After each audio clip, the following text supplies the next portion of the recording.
Kung pinili na ng Diyos ang kanyang mga hinirang bago pa tayo ipinanganak, ibig bang sabihin nito ay wala tayong kakayahang maimpluwensyahan ang kaligtasan ng ating mga anak? Itinuturo ng Biblia na ang Diyos ay makapangyarihan sa lahat, maging sa kaligtasan. Ngunit malinaw rin na ginagamit niya tayo upang maabot ang iba. Sabi sa Efeso 4, ibinigay ng Panginoon ang mga apostol, propeta, ebanghelista, pastol at guro upang itaguyod ang katawan ni Kristo. Kung wala tayong impluwensya, hindi na sana kailangan ng evangelismo.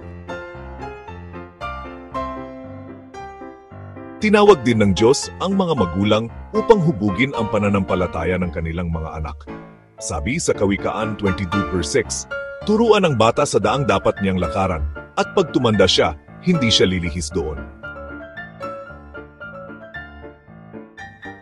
Sa awit 78, iniutos ng Diyos sa mga magulang na turuan ang kanilang mga anak upang ang susunod na henerasyon ay magtiwala rin sa Kanya.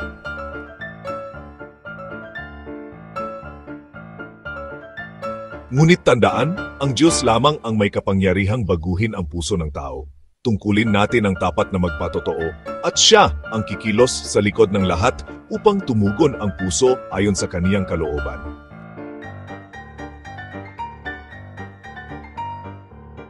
Ang ating pagsunod ay hindi garantiya ng kaligtasan ng iba, ngunit nalulugod ang Diyos kapag tayo ay tapat na naglilingkod. Kapag tayo'y nagtanim ng binhi ng pananampalataya, siya ang magbibigay ng paglago.